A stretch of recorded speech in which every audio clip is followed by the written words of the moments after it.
Le grand maître de la cultivation démoniaque. Chapitre 2. Réincarnation. Wei Wuxian reçut un coup de pied juste au moment où il ouvrit les yeux. Une voix tonna à son oreille. « Cesse de faire le mort !» Le coup de pied l'envoya en arrière contre le sol, tête la première. Alors qu'il réprimait son envie de vomir, une pensée lui vint en tête. « C'est bien présomptueux de ta part de me frapper, moi, le patriarche. » Cela faisait des années qu'il n'avait pas entendu une voix humaine, encore moins un piaillement si perçant et atroce. Il avait le tournis et ses oreilles sifflaient sous l'écho de la voix. « À qui tu crois qu'appartiennent les terres que tu habites, d'où vient le riz que tu manges, et l'argent que tu dépenses ? En quoi est-ce un problème si je te prends quelques-unes de tes affaires ? De toute façon, tout ce que tu possèdes devrait m'appartenir !» Mis à part le cancanement de cet adolescent, Wei Wuxian entendait aussi des bruits sourds d'objets brisés et de coffres fouillés. Ses yeux se focalisèrent peu à peu. Un plafond mal éclairé s'imposa à sa vue, suivi du front d'un individu penché, de constitution maladive qui l'arrosait de postillons. « Comment as-tu osé te plaindre auprès de père et de mère ?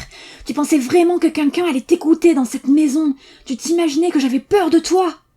Des gros bras ayant l'apparence de serviteurs s'approchèrent. « Jeune maître, nous avons tout saccagé !»« Comment avez-vous pu faire aussi vite ?» demanda le susnommé. « Il n'y avait pas grand-chose dans ce taudis de toute manière, » répondit l'un des serviteurs. Le jeune maître avait l'air plutôt satisfait, et tapotait avec insistance le nez de Wei Wuxian. « Tu as osé moucharder à mon propos, mais regarde-toi là, par terre, à faire le mort. Et pourquoi ? Comme si quelqu'un voulait vraiment de ton tas de camelotes. Maintenant que j'ai tout réduit en miettes, on verra si à l'avenir tu cafeteras encore. Tu fais le fier juste parce que tu as étudié la cultivation pendant quelques années ? Eh bien, ça fait quoi de t'être fait renvoyer comme un vulgaire chien errant ?» Wei Wuxian songea avec lassitude. « Je ne prétends pas du tout faire le mort puisque j'ai été effectivement mort pendant quelques années. Qui est cette personne ? Où suis-je ? À quel moment ai-je bien pu faire quelque chose d'aussi immoral que de voler le corps de quelqu'un d'autre ?» Le jeune maître, ayant suffisamment extériorisé sa colère à force de donner des coups et de démolir la maisonnée, sortit en se pavanant avec ses deux serviteurs, claquant la porte avec un « bang » assourdissant. Il brailla ses ordres. « Surveillez-le bien, ne le laissez sortir sous aucun prétexte pour le mois à venir, sinon il va encore se couvrir de ridicule. » Alors que la petite troupe s'éloignait, le silence retomba dans la pièce. Wei Wuxian songea à se lever, cependant ses muscles ne parvinrent pas à le soutenir et il se retrouva de nouveau à terre. Il se retourna sur le flanc et observa avec confusion cet étrange environnement et la pagaille qui jonchait le sol. Par terre, juste à côté, il y avait un miroir de bronze, très probablement jeté là auparavant. Wei Wuxian s'en saisit pour regarder son reflet, mais il ne vit qu'un visage d'une pâleur effroyable encadré de deux aplats rouges asymétriques qui s'étalaient sur ses joues. Il ne manquait au tableau qu'une langue cramoisie pour qu'il ressemblât à un fantôme de pendu. Il mit le miroir de côté et porta la main à son visage, ses doigts se retrouvant couverts de poudre blanche. Heureusement, ce corps n'était pas né avec cette apparence. C'était là une simple lubie de son propriétaire. Le doute n'était pas permis quant au fait qu'il s'agissait d'un homme, et pourtant il s'était badigeonné de maquillage, qui plus est, de maquillage médiocrement exécuté. Tout à fait intolérable. Alors qu'il se remettait de son choc, il retrouva un peu d'énergie et parvint finalement à s'asseoir, remarquant tout juste le diagramme occulte circulaire sur lequel il se trouvait. Le diagramme était de couleur écarlate et de forme distordue, apparemment dessiné à la main en utilisant du sang comme médium, encore humide et exhalant une forte odeur. Le cercle était rempli d'incantations maladroitement griffonnées, et bien que légèrement effacé par son corps, il n'en paraissait pas moins dégoûtant. Mais après tout, Wei Wuxian était connu comme étant le chef suprême et le grand maître de la cultivation démoniaque. Il était donc relativement habitué à des diagrammes occultes aussi rebutants que celui-ci. Il s'avéra finalement qu'en vérité, il n'avait pas pris possession du corps de quelqu'un d'autre. On lui en avait offert un. C'était une ancienne technique interdite, s'apparentant plus à une malédiction qu'à tout autre type de sortilège. Le jeteur de sorts doit s'automutiler en incisant des entailles sur son corps, et tracer les incantations avec son propre sang avant de s'asseoir au centre du diagramme. Il peut alors invoquer un spectre extrêmement malveillant et lui demander de réaliser un souhait. Le prix à payer consiste à offrir son corps à l'esprit pernicieux et à laisser sa propre âme retourner à la terre. C'était l'offrande de son propre corps, un rituel prohibé, inverse de celui consistant à dérober un corps. À cause du lourd sacrifice exigé, peu de gens avaient le courage de l'exécuter. Après tout, il n'y avait guère que peu de vœux assez forts pour qu'un individu vivant soit prêt à abandonner volontairement tout ce qu'il possède. De toute l'histoire, seuls 3 ou 4 exemples avaient été avérés et consignés en l'espace de milliers d'années. Le souhait des rares personnes qui s'y étaient livrées était à chaque fois le même, sans exception, la vengeance. Wei Wuxian refusait d'accepter cela. Depuis quand entrait-il dans la catégorie des spectres extrêmement malveillants? Même si sa réputation n'était pas fameuse et que les circonstances de sa mort étaient horrifiantes. Il n'était jamais revenu pour hanter les vivants, pas même pour prendre sa revanche. Il mettrait sa main à couper que personne ne pourrait trouver une âme errante aussi inoffensive que lui. Mais il y avait un hic. Aussitôt que l'esprit pernicieux avait pris possession du corps de l'invocateur, le contrat était scellé. L'esprit pernicieux se devait d'accomplir sa volonté, ou la malédiction risquait de riposter, détruisant l'esprit en possession du corps de sorte qu'il ne puisse jamais renaître à nouveau. Wei Wuxian leva ses mains et remarqua sans surprise que le creux de ses poignets était balafré de multiples incisions. Il poursuivit son inspection en défaisant sa ceinture. Sous le vêtement noir, son torse et son ventre étaient aussi couverts de lacérations.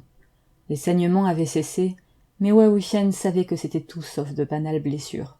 S'il ne réalisait pas le souhait du propriétaire original de ce corps, les lésions risquaient de ne pas guérir et d'empirer avec le temps, et si la date limite était dépassée, son âme ainsi que ce corps finiraient réduits en lambeaux.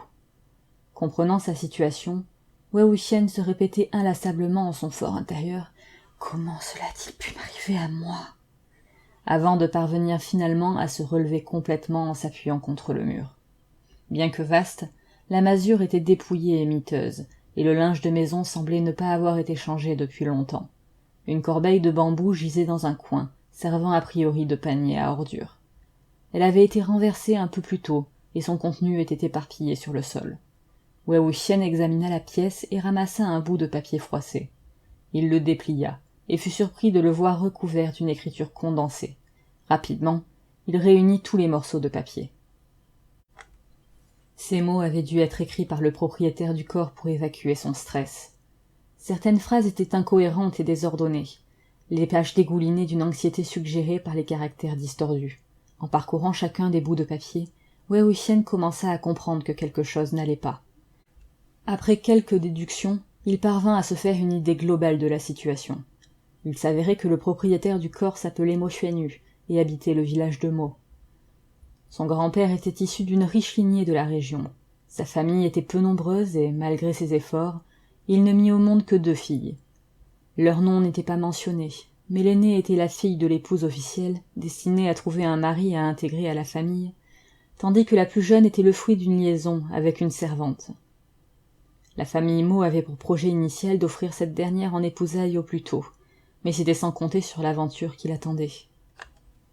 Alors qu'elle avait 16 ans, le chef d'une célèbre secte de cultivation passa par là et tomba amoureux d'elle au premier regard. Tout le monde admirait les cultivateurs. Les clans de cultivation étaient comme les favoris des dieux aux yeux des gens du commun, mystérieux et pourtant nobles. Au début de l'affaire, les villageois considéraient cette relation avec mépris, mais comme le chef de secte leur apportait souvent son aide, la famille Mo bénéficia de nombreux avantages. C'est ainsi que la fille cadette de Mo en vint apporter l'enfant du chef de secte, Mo Xuanyu. Mais cela ne dura guère longtemps, puisque le chef de secte ne s'était rapproché d'elle que pour goûter à un peu de nouveauté, et en quelques années il se lassa de cette liaison. Après que Mo Xuanyu ait atteint l'âge de 4 ans, son père ne revint jamais. Progressivement, les villageois changèrent leurs opinions une nouvelle fois. Le mépris et le dédain initiaux reprirent leurs droits, accompagnés d'une pitié condescendante. La seconde dame de Mo ne pouvait pas accepter cela. Elle croyait fermement que le chef de secte ne pourrait pas tourner le dos à son propre fils. Sans surprise, quand Mo Xuanyu eut 14 ans, le chef de secte le prit avec lui.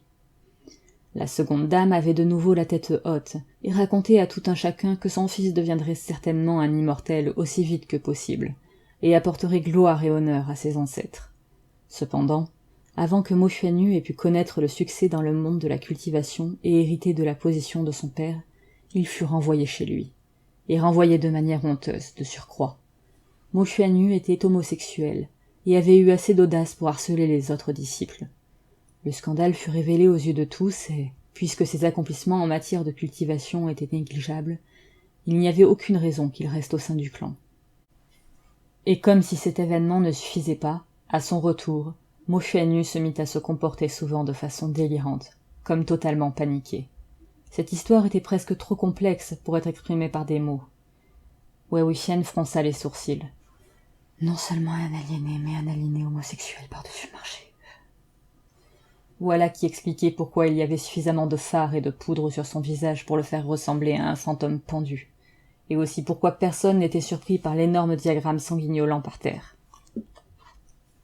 Même si Mo Xuanyu avait repeint la pièce entière avec du sang, depuis les tomates du sol jusqu'au plafond en passant par les murs, les gens n'en auraient pas été plus étonnés que ça.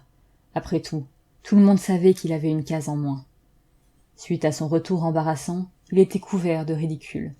La situation semblait au-delà de toute rédemption, et la deuxième dame de Mo ne put supporter le choc et périt peu de temps après ce traumatisme. Le grand-père de Mo Xuanyu s'était déjà éteint à ce moment-là.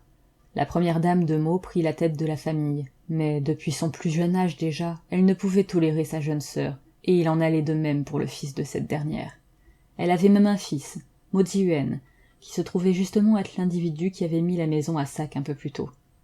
Quand Mo Xuanyu avait été emmené par son père, la première dame en fut jalouse, désireuse d'avoir ne serait-ce que le plus petit lien avec une secte de cultivation. Elle espérait que l'émissaire venu chercher Mo Xuanyu emmènerait Mo Ziyuan pour qu'il apprenne lui aussi à cultiver. Bien sûr, elle se heurta à un refus, ou plutôt, elle fut ignorée. Ce n'était certainement pas comparable à une simple vente de choux, hors de question de marchander, encore moins d'en avoir deux pour le prix d'un.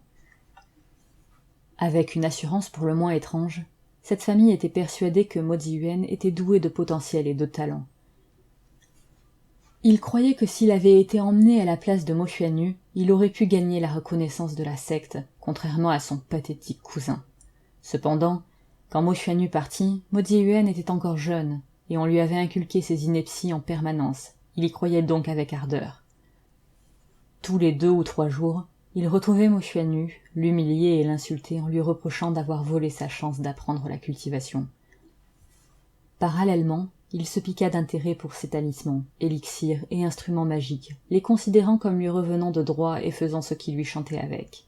Malgré ces épisodes de folie, Mo Xuanyu comprenait qu'il était rabaissé par les autres. Il arrivait à le supporter au début, mais le comportement de Mo Ziyuan n'allait qu'en empirant, vidant progressivement presque toute sa chambre.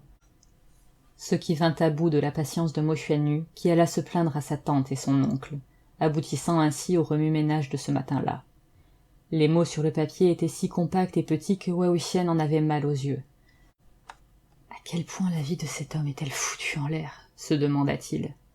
Pas étonnant que Mo Xuanyu ait préféré avoir recours à la technique interdite de sacrifice de son corps pour demander à un spectre malveillant de le venger. La douleur de ses yeux se transféra à son crâne. En théorie, au cours du rituel, l'invocateur doit réciter ses souhaits à mi-voix. Étant lui-même l'esprit malveillant invoqué, Wei Wuxian aurait dû pouvoir entendre sa demande précise. Cependant, Mo Xuanyu avait vraisemblablement recopié quelque part des extraits incomplets de la technique et avait sauté cette étape. Wei Wuxian avait pu déduire qu'il voulait prendre sa revanche sur sa famille. Mais de quelle façon? Dans quelle mesure? Devait-il récupérer les objets qui lui avaient été dérobés?